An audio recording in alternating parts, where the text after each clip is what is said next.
Welcome back. My name is Ashley, and this is the Black Sheep Christian Podcast. Today, I am honored to have a conversation with Kent Maxson. Welcome. Hello, glad to be here. You are author, songwriter, and today we're going to hear talk about your book, No Way Out But Through. Yes, ma'am. So this is looking at the title alone is a very powerful title. And it's so funny when we connected, my pastor ended up doing a sermon about Jesus, Peter, the water, and he pointed out something that was quite, I just never thought of. It's like one of those things like it's been there the entire time. But the fact that Jesus told them to go and Jesus knew that a storm was going to come. And so for him to be there, for Peter to be able to see Jesus and for Jesus to walk and Peter to walk at a particular distance before he fell through the water, this title seems very fitting and appropriate with that timing. Well, I appreciate that. You talked about walking on water. There's a very good book out there by John Ortberg called If You Want to Walk on Water, You Got to Get Out of the Boat. And he talks about how everyone makes fun of Peter because he lost faith and fell into the water. Right. But he's the only one outside of Jesus that ever walked on water. So the Yeah. whole point is, if you really want to do something special, you got to get out of the boat and do it. Yeah. And another point too was he was the only one who identified Jesus out of all of them. Yeah. Even before taking that step forward. But yeah, that's a good one. Thank you for that. Oh, yeah. Well, what prompted you to even write this book to begin with? Okay. You got a couple minutes for me to give you a story? Yeah. Well, they say there's the five most stressful things you can go through in life are: one, the death of a family; two, a health issue; three, a divorce; four is losing your job; and five is relocating or selling your house. In 2013, I did four of the five, and I did the fifth one a year later. And so I'll try to fill you in because this is really what started the book. In February, I was rushed to the hospital, chest pains, and I was scared stiff, but they wheeled me into the room. They did a couple of checks, and they put me into surgery. And when I came out, they told me that I had two heart conditions. One of them was AFib, and then the other one was pericarditis. So over the next 6 months, I was in and out of the hospital and the doctor's office, getting tests run and all this kind of thing. Well, finally, they decided they were going to do two surgeries on me, two different heart ablation surgeries. One of them was what they call a hot one, one's a cold one. So at the beginning of August, I had the first one, and I was going to have the next one in September. And when I came out, about 2 or 3 days after I got home, my ex-wife told me that she was thinking about getting a divorce. That weekend, my boss called me and told me that the company I was working for was going out of business, and that my last day of health insurance was going to be the day before my surgery. So the doctors kindly rescheduled it to where it was the day before my insurance went out. So then I had my heart ablation surgery. My ex-wife and I went through counseling and everything. And then finally in November, she told me she wanted a divorce. So I left the house that day, and it's like a fog the next 6 to 8 weeks. You're going through something like that. And I didn't really make a decision. It was like I knew I couldn't stay here. I was back in Texas at that time. And I'd left Nashville many years before. I was a songwriter, and I left to take care of my family. So somehow or another, I just made the unconscious decision that I was going to go back to Nashville and start my music career again. That's all I ever wanted to do anyway. So I moved back, and my two roommates from 30 years ago had bought houses side by side. And one of them rented me a bedroom for $50 a month, and then the other one helped me store my stuff. And I can remember thinking, 30 years and I have progressed nowhere. I still have roommates. I'm still living in a rented room. I felt that big. And then at night, I would lay in my bed and I'd be praying to God, pouring out my heart. And I felt like my prayers stopped right at the ceiling. They never got out of that room. So if you've ever gone through a divorce, for me, during the day, you can find things to kind of distract you, keep you busy, your mind won't do it. But at night, there's nothing but you and the darkness. And so I would stay up all night. Uh, if I did doze off, it might have been for 30 to 45 minutes. And so I would get up and go out of the house and walk the neighborhoods. And if you've been to Nashville, you know there's no sidewalks; it's just blacktop roads and grass and things. So I'd walk over usually to the local high school and walk or run around the track until I couldn't walk or run anymore, and just dropping down. And then I'd walk back to the house. And as I was walking back, you can hear different sounds, you know, like critters running around, or the streetlights humming, or crickets. So I slowly started to heal. And there's a lot of things that I could tell you about, miracles that took place over the next couple of years. But as I got back into the music industry, publishers started knowing I was around. So they would send me young kids to teach them about how to write songs. So one day I was working with this young lady, just a very talented lady, and she had told me she'd submitted a song to a well-known artist. And I said, well, what'd you hear back? She said, crickets. I said, what? I'd never heard that expression before. And when she explained it to me, I knew right then and there that that was a song that I had to write, because the very thing that I thought was God ignoring me was him talking to me. If you think about the prophet that was in the cave, it came out and he said, God wasn't in the thunder. He wasn't in this. He wasn't in that. He was in that still small voice. And that's what that cricket represented to me. He was there. I just didn't catch it at the time. So that's the first chapter in the book. And if I tell you more about the book, there's 13 chapters. Each chapter has one or two stories from my life, and then a biblical truth that hopefully you'll get from the story. Mm-hmm. Then there's the lyrics of a song, and there's a QR code where you can go to it and you can hear the song or purchase it if you want to. I did that. Here I am talking some more. When I left Nashville the first time, I became a training manager for a very large audio company. And I found out that people learn different ways. Mm-hmm. Some people learn visually, some people learn audibly, and some of them have to actually read and do it. Mm-hmm. So my thought was, when I was doing this book, is I wanted to reach them in whatever way they best learn. That's mm-hmm. why there's so many formats giving out my message. That's it. That's beautiful. That's powerful. No, you're fine. I mean, we're here learning from you. So don't feel bad about doing all the talking. We're here learning from you. And, you know, it's interesting because I did read some of your book. Uh-oh. And this one, I didn't really have a question for. It just spoke to me. And this is from chapter 1, from Crickets.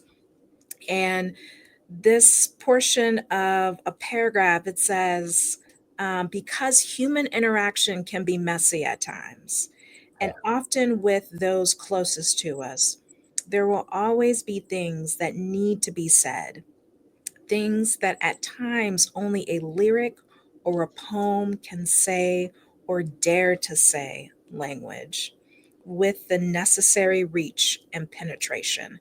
And yeah, it just spoke to me. I really didn't have a question, but it's what you said and how you formatted your. I don't even know if you want to call it a book, a project, or just an education, by you formatting this in so many different ways for people to grasp. Well, for me, this may where you think I'm really out there, but I truly believe that music is the language of the spirits. Mm. Music says things that you cannot say with words alone. Yeah. And if you listen to the references to the angels, there's always singing. There's hallelujahs. There's trumpets. David used a harp. Music transcends what just words alone can't. I wrote my first song, believe it or not, when I was 5 years old. My entire life has been built around music. My degree in college is in music. the only reason I ever left it in the first place, and then I still stayed in with, working for an audio company, was to take care of my family. That was the only reason I ever left Nashville the first time. And I do not plan on leaving it again. Mm. That sounds like you knew your purpose. I'm learning it, believe it or not. I told someone the other day that I can remember being in my bed at night praying to God that my music be heard throughout the world. Mm. It always has been a part of me. And I felt like every good thing that happened, every trial that happened, every up, down, bump along the road led me to this book. And I Mm. don't know if it's only going to reach one person, if it's going to reach millions of people. I dream big that it's going to go out throughout the world. But even if well, I already know it's affected a couple of people. They've written me, they called me, and I feel that that's my purpose right now is to get this book out there. Not the book, the message. Right. Yeah. Yeah. I I would agree. There is another part because you said something and then it's leading me and I'm like, oh, I got to hold on to this question because it's not something that I wrote down. But um, where are you? I'm looking at my notes. Um, I got to take a step back because it's something that you said has triggered my spirit. So what you wrote for a song to emerge from this stew will demand trial after trial, experiment upon experiment, some hits and some misses. And I had a thought in my mind because as we are talking about because there were a couple of things that you said that touched my spirit as far as reaching to God, talking to God. When you made prayers, you felt that it wasn't going beyond the walls. And at the moment when I read this, my thought was, I wonder if David had to do some edits in Psalm, because Psalm is one of the most powerful books in scripture just because we can feel his emotion. And sometimes, like, I'm thinking as a songwriter, and then David, I'm like, how of a warrior he was, but he had this great talent for words. And it just made me wonder, like, for the first time, like, did David edit his psalm? I can guarantee he did. As a songwriter, and this really is the kind of where the title came from. Mm, When you start writing a song, you never know what's going to inspire it. Like here in Nashville, if you get together to write with someone, everyone comes in with, most people call them titles. We call them hooks, something that is the inspiration for what it is. And then you will literally, you'll put down lines, you'll get rid of them, you'll change one word, you'll move this to there. And it's almost like it, if you're, when you're into the zone, it tells you what to go. And it's created out of chaos. So if you think about that, No Way Out but Through, my life was chaos. mm, And I had to, not I, God and I working together had to piece these things together. And out of this chaos came an understanding. And don't get me wrong, it's not my life's perfect right now. I struggle. I've got some issues going on right now. yeah. But I know that in this chaos, if I can get through it, there's God. He's there. He's going to be there. Even, and I say that, but I will still doubt sometimes when it gets so bad. And then I have to cling to that little grasp of faith that I have. Mm, yeah, that's very powerful. That's very powerful. I'm digesting what you just said. Because you were just giving me nuggets, and my spirit is like, it's like a warm pie. It's just got to sit in the belly. You know, it's just got to sit. You can't get up after eat the pie. You just got to let it sit in the belly for just a hot minute before you before you do something. So, oh man, it's really interesting when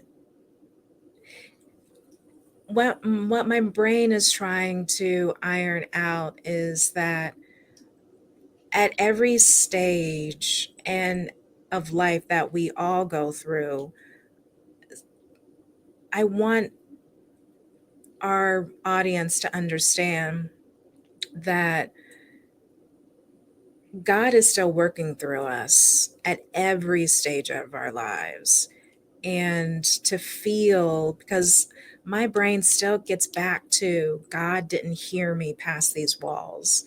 And that how you felt in the beginning after you went through the 4 stages of the 5 that one year, and then you're back at a friend's house and renting a room, that sometimes that, he has to part of the chaos is stripping what was to get to what should be.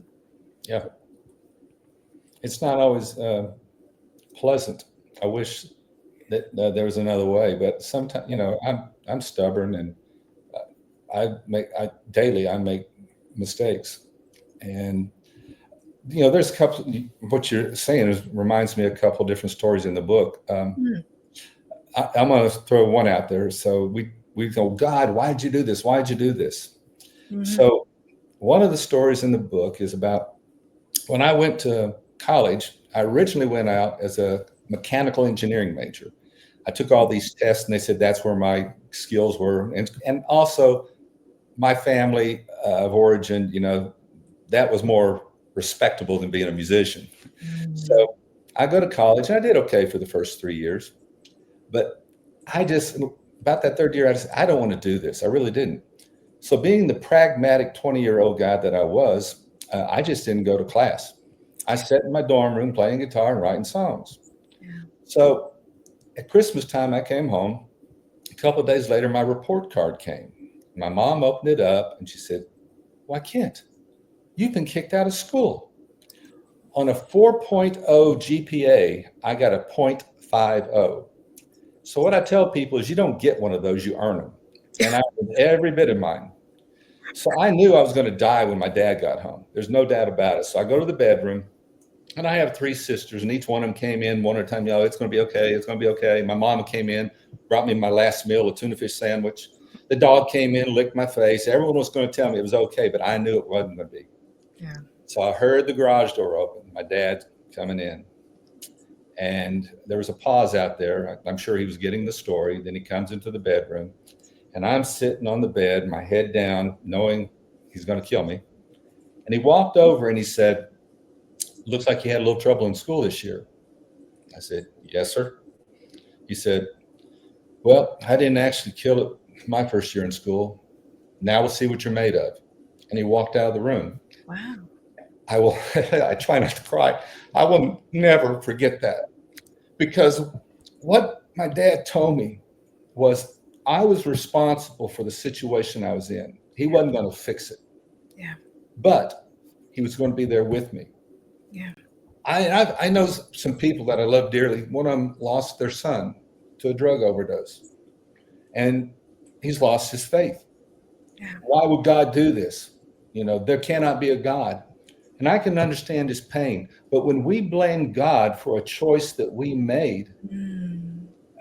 I mean, I can go to so many different examples. If you drink all your life and you lose your liver and God doesn't rescue from it, is that his fault? Mm. But that doesn't mean he's not there loving you, holding your hand, making you feel, letting you know that he loves you. So I, some people call me, a sadist or something like that for what I'm saying. Mhm. No one wants pain. No one wants it. But sometimes it's our own choices. Other times it's not our choices. But Mm. then we have to look through and see what what is the lesson here. Yeah. What my choice to get a divorce? But what was the lesson? And I don't know if I should say this one, but I will. I don't have a filter. I tell people that if you can imagine this, the day of my divorce was the single worst day of my life and simultaneously the single best day of my life, Mm.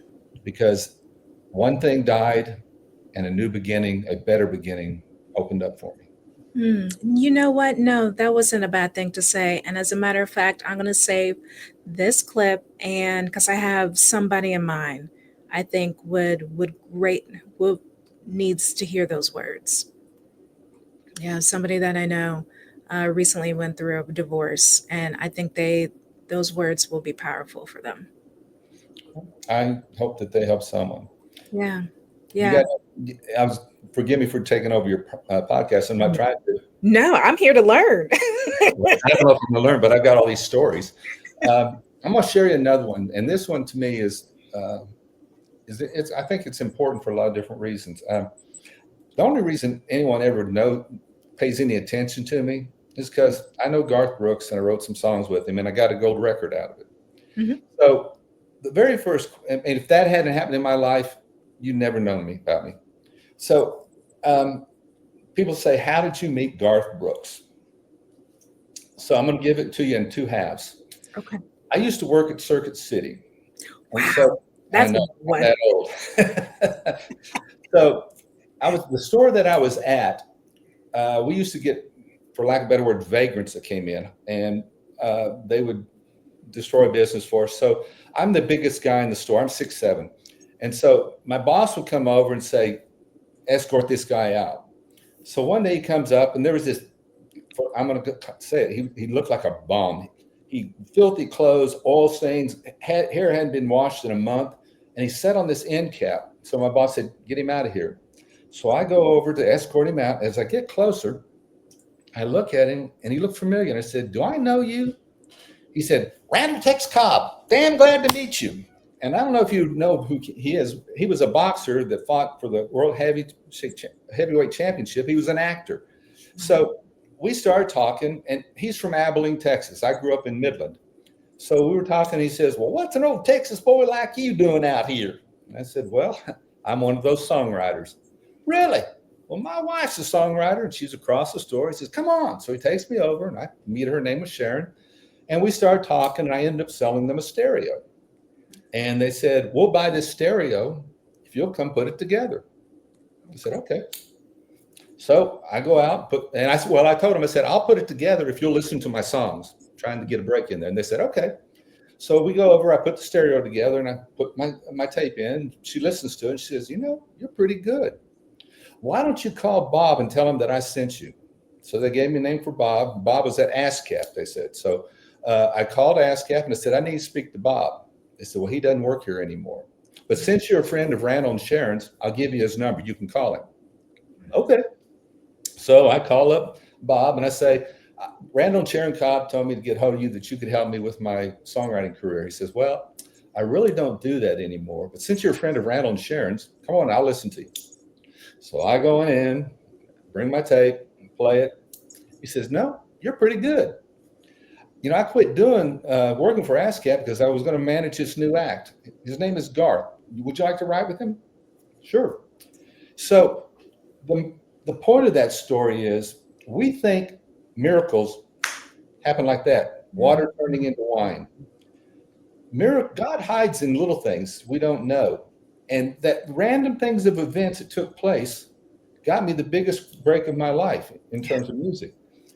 Now, let me forgive me, I want to talk some more, but that really is only half of the story.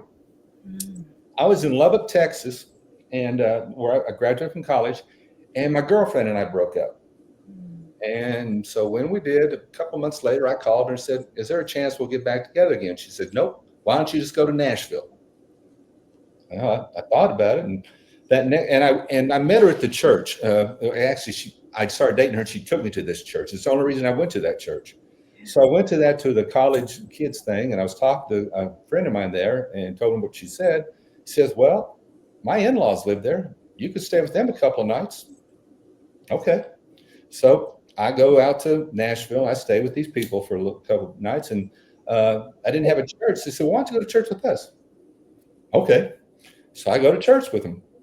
Well, a couple of months later, I get a phone call from this lady I met at the church. And she says, Circuit City's hiring. Why don't you go down and apply for a job? So that's how I ended up at Circuit City. Now, the night before I left Lubbock, I promised the group I was in that I would finish making the album we were working on, and I would finish the shows that we had scheduled. So the very last show that we were going to do together, September 18th, 1983, the day before my birthday, I'm up there singing, and my ex-girlfriend comes in, with my former roommate. She goes and sits on the front table, sits in his lap, and starts hugging and kissing on him. So I'm standing up on stage and I'm thinking, gosh, I'm up here, I'm standing up here dying. You're sitting down there acting like a fool. Mm. Well, that scene stuck in my mind. That was 1983. I started writing with Garth in 1987. And by that time, that line had become, from where I'm sitting, I can see where I stand. And Mm. that's the song Garth and I wrote that Gary Allan recorded that got me my gold record. So again, all these little events, it's like, and you don't see him sometimes. Yeah. He's just working in the background. Well said. Well said. I got all these stories. And I can listen to it all day long.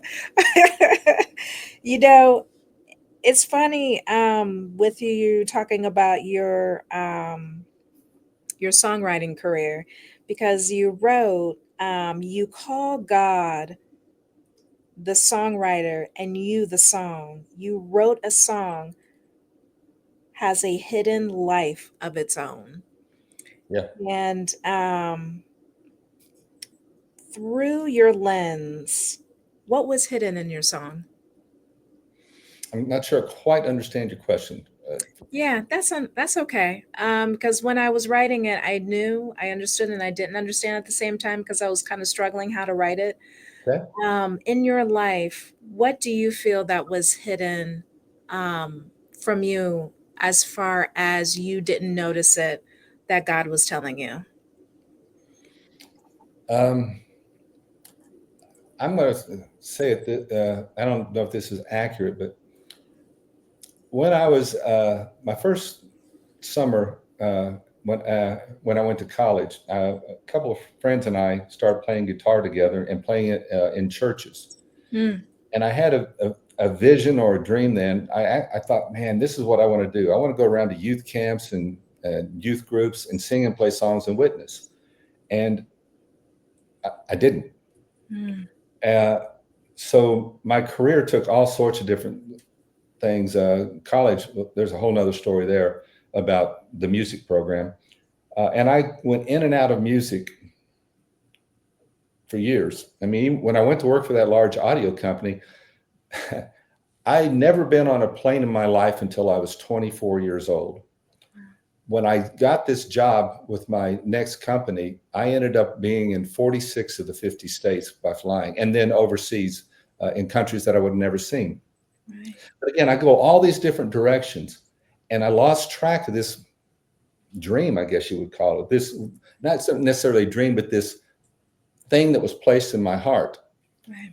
And after all these years, this book and the music that goes with it has offered me a platform to witness. And I want to make sure I say the word witness. When I do a presentation, I do some at churches, I do some at youth gatherings, divorce groups. Um, I tell them, I am not a pastor. I am not a theologian. Paul even says, those who teach will have a higher standard. They're going to have to. I can't stand the lowest standard on it. So what am I called to do? Jesus says you are to be witnesses. So what I'm doing with this book, with this music, and what I'm trying to do with my life now is witness. And a witness is someone who saw something firsthand, experienced something firsthand. So I'm telling what I witnessed and what I learned out of it. Hmm. Wow, that's good. I'm thinking, I'm digesting. That's another good piece of pie. I'm gonna have to make some pie later on. I, I appreciate you letting me talk so much. I really do. I mean, you got some. You have some really good nuggets. Well, I appreciate that. A lot of scarred knees on the way to get there. Oh my goodness! Listen, it's interesting that you say that as far as scarred knees, because I mean, my in order in order to live right, we have to learn how to walk right, and that takes time. You learn how to crawl, and then you got to learn how to walk right, and then because in the end we want to be able to I wouldn't say run, but to be able to, I don't know, just move, be happy, live happily, live in peace, live in joy. But, it takes a minute for us to even get to the right path in order to have that joy and have that peace. Well, I don't want to give you the wrong impression that I'm a happy-go-lucky guy and that I, see rainbows and unicorns. I fight depression a lot of times. I Mm. fight worry and anger. If there's a if I'm not worrying about something, I'm worried that I should be worrying about it. I Yeah. mean, and but it's throughout all these shortcomings, there's an awareness, Mhm. and that awareness pulls me, drags me through. I don't know what else it is. And there are times that I've, I've crawled on my hands and knees and thinking, this is it. Yeah. But he's been there. There's a place here in Nashville. It's a little protected wildlife reserve and has this beautiful little lake called Radnor Lake. It's Mm. my sanctuary. I talk about it in the book a little bit. But I can remember when I was first moved back, and it's happened times since then. But when I was going through this divorce situation, wondering what I was going to do with my life, I was walking through the area and praying to God and wanting Him to answer. I was wanting to hear that big bass baritone. Mm. And then this little wisp of the breeze blew across my face. Now, some people will say it was my imagination, but I tell you, when I felt that, I felt like He was telling me, I'm here. It's okay. Mm. So let them say what they want to. I know what I felt, and I choose to believe. Yeah. That takes me back to the story about you said about your dad. Do you think he knew what your purpose was before you did? No, my dad. I'm sure that I kid. So my bedroom was right by theirs. There was a thin wall, my mom and dad's, and I hear them at night arguing about whose kid I was. They say, "Well, he's your son." So I frustrated them so much because I am what I am. I think like I do.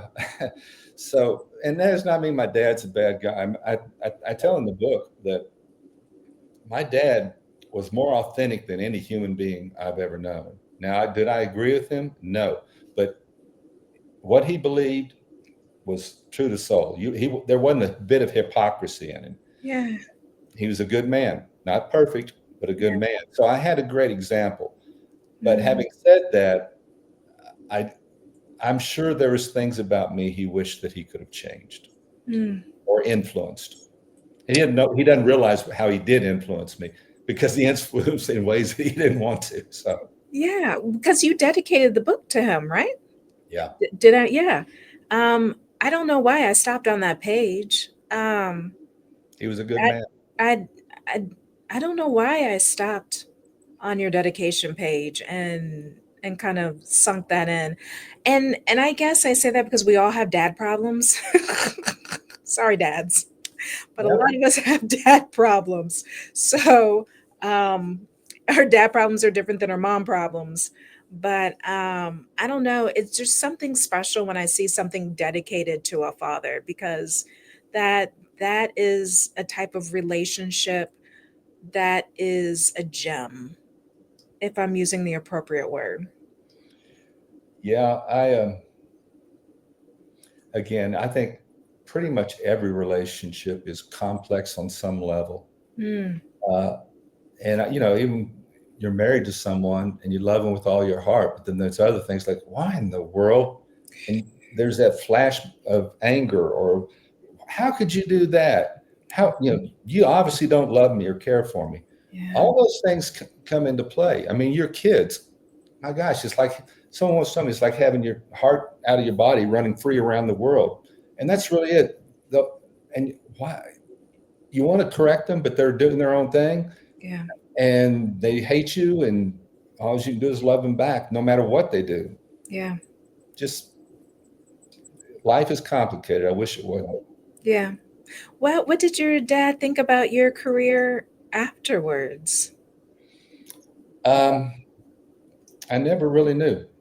Oh. I I know that when I was a trainer, he came and saw me train once, and my dad was not anyone to give you compliments.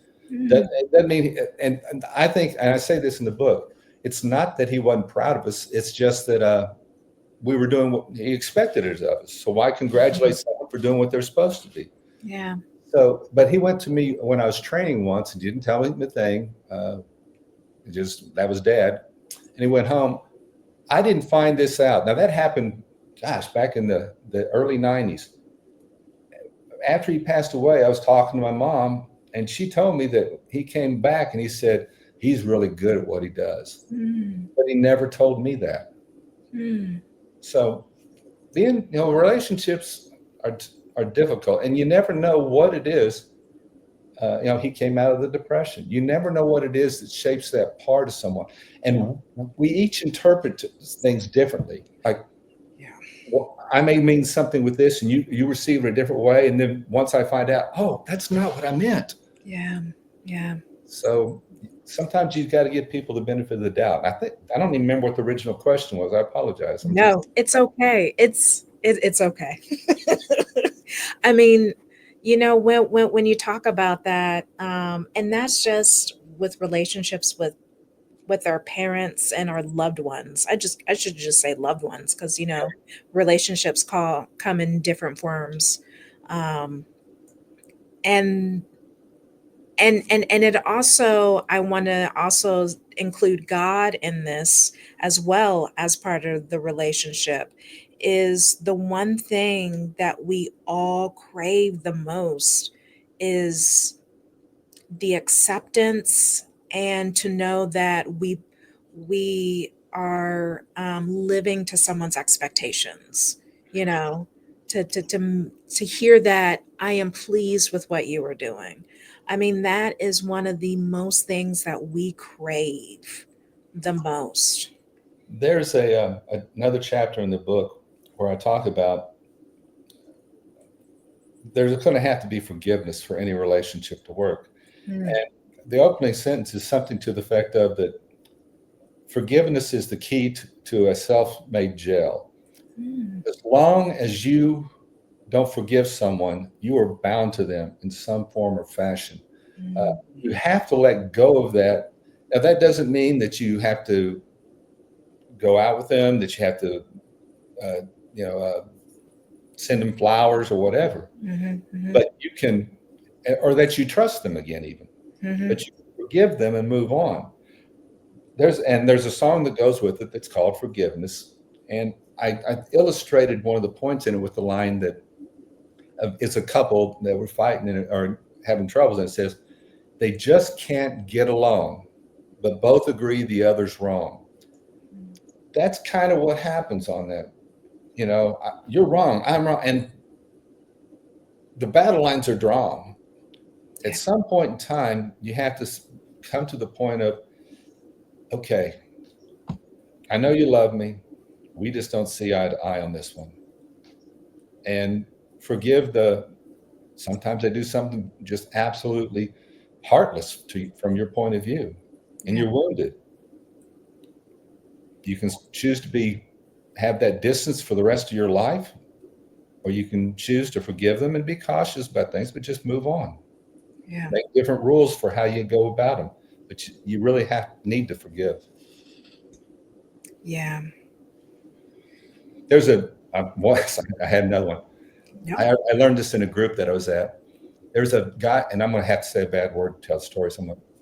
There's a guy sitting on a park bench, and there's a bird above him in a tree, and it shits on him.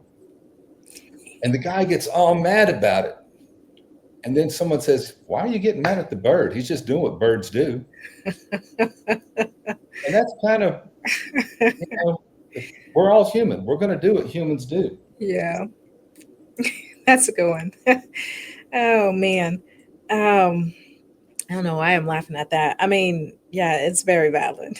But then you learn that here I'm saying I'm a Christian, and then I say a word like that. My dad would tar and feather me right then and there. Listen. Don't feel bad. I'm gonna move over just so I can show you what's at my office desk. Um, let's see here. Somebody knew somebody, and they crocheted an F, and this is Uh-oh. supposed to be a bomb, and then there you go. It's a crochet F bomb. It's so cute. And so when we get upset, at work, there's about like 6, 7 of them, that they made, and they're different ones that each of us, like 3 of us have. And so, when we get upset, we just throw our crochet F bomb.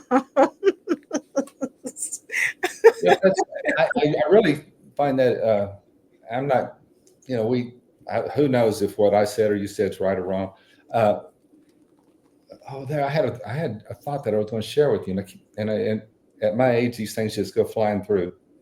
Um, uh, it'll come back to me tomorrow. I'll call you back. Okay, that's fine. That's fine. So yeah, don't feel bad about cussing as a Christian, because I remember what I was going to say. Okay, Want to hear it? yes. Most of the time, I do not refer to myself as a Christian. It's not that I am not. I have chosen, most of the time, I would say I'm a follower of Jesus.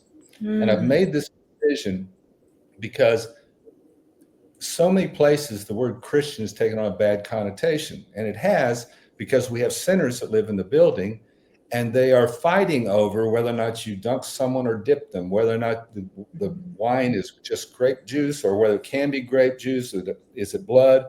We fight about all this stuff rather than looking at, and then, that's this building on earth. yeah, But what we really need to be focused on is the teacher, yeah, Jesus. So I don't follow him perfectly, but that is my goal, is to be a follower of him. And as this other stuff, I'll make the decisions that I can as close to what I think he is saying. But I'm a follower of Jesus. yeah. Well said. In scripture, Christian really isn't written a whole lot. Disciple is used a hell of a lot more, over 200 times. Um, and I think, and I could be completely wrong, but I don't think he intended a name for us. Quite honestly, I think we're, to praise him and to follow him and to obey him. Yeah, I man is able to mess up most anything. We are sinners. uh, just to just to get through. And I'm going to have God forgive me for some of my misbeliefs. I Mm. mean, I I am totally at the mercy of Him. It's all there is to it. I'm not going to get there on my own. Yeah, I just I I'm told He loves me. There are times I feel it like you wouldn't believe. There's times I doubt it. yeah. That's a nugget right there, misbeliefs. Because as we grow, um, and learn who He is, the Bible doesn't change, but how the way we read it does. And it becomes revealed who God really is. And learning through by reading, that's where a lot of misbeliefs can be transformed. Yeah. Yeah. I mean, there when it comes down to somewhere along the line, you'll get to a point where you have to make the choice. Yeah. And I believe that I, by the grace of God, He's come to me. He's rescued me. Uh, I still have problems. Some Mm. of them I don't think are my fault. Some of them are. I live in a sinful world. I just do the best I can and rely on grace. Wow. Wow. Time is slowly leaving us. And so, before I give you my last question, which will be a lighthearted question, Uh-oh. um, Yeah, it's all right. It's nothing I have hard. to develop a sense of humor. But before I give you my last question, I just want to thank you for your time, um, your vulnerability, and for teaching us today.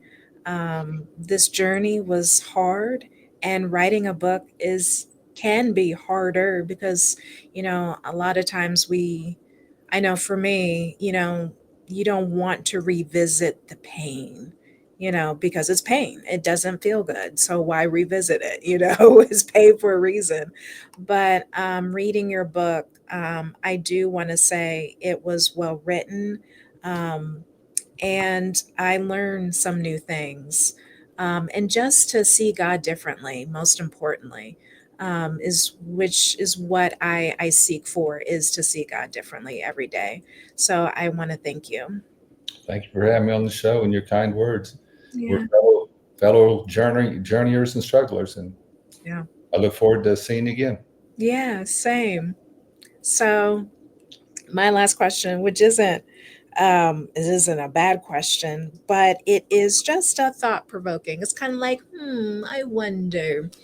And it is, what is one thing that the general public doesn't know about songwriting? That anyone can do it. I'm serious. There was a study done where I don't know how they did it, but they measured the creativity of a child at 1 year old. And they had like a whole group of them, their test group of 100 of them. Yeah, And then they measured it at 4 years old, 5 years old, up to when they're 24. yeah, And in the beginning, they said that it's like 90% of these children had what they call creativity. okay. By the time they got to their 20s, it kept going down to like 20% had what they would call creativity. And you ask why? And it's because we squashed it out of them in our educational system. You have to conform. We teach them reading, writing, and arithmetics, but we overlook the spiritual part of their lives and the creativity. God was a creator, and we are made in his image. We were made to create. Anyone can create music. Now, it may not be on a piano, it may not be a guitar, but you can sing, you can hear a voice. You can make up a song walking down the street. Yeah. Go write one today. Follow what's in your heart. You could do it. Send it to me. Oh, okay. I I haven't, guarantee I you can haven't do it. written a song in a long time. Do it. Sing it into a tape recorder or a computer. Send it to me because that's what that's the most incredible way to communicate with people. Yeah. Hmm. It is. Yeah. I haven't written a song in a long time. I enjoyed writing, um, especially like creative writing. But as you said, it does get squashed out of you. Yep. You got It to does. conform. Yeah, it does get squashed. That reminds me. I remember my brother was pretty good too, because I remember when we were in a car, for like, it was like a 16-hour drive, and he was like the comedian. He is the comedian in the family, and he wrote a great poem about how he had to shift from cheek to cheek, and it was classic. It was classic, and the sad thing about it was we can't find that poem, and because it made us all laugh. It was a great poem, so I know he's a good writer too. So I should call him and remind him of Get him, his cheek to cheek poem. yeah, get him to rewrite that thing. Oh goodness. But yeah, that is a good one, cuz I mean, you had a great career. And so, when it comes to songwriting, and especially like, when you watch movies and writing, you like, I could write it better, like I can act it better. But I mean, you guys make it look so effortlessly. Others do. I'm lucky to be here. I'm very, very glad that I've been able to write songs. I always want a bigger audience, but I can't complain. God's been good to me. Yeah, that's beautiful. I don't think there's a better way to end it. A better Well, way to end it. I want to thank you so much for allowing me to be here and your thoughtful questions. And I hope this isn't the end of the road. That just keep in touch. Yeah, I would love that. So, Kent, for those who would like to be reminded, the book is called No Way But Out. It, oh no, my God, what am I? I butchered your title. No Way Out But Through. I really butchered your title. I'm so sorry. You can find the book on Amazon and also Barnes and Noble. That's really a great place if you want to read a preview of it. Um, It's on my website if you want to go there. that's right. That's right. And what is your website? www.kentmaxson.com. Maxson. Oh, yeah. And that's where you can do the preview of the song too. Cricket. Yep, I all the forgot songs about will be that. there. Yep. I forgot about that. But, anyways, y'all, I want to thank you for watching. And remember, God is love, and God wants you to show his love to the world. Until next time, later. Yeah.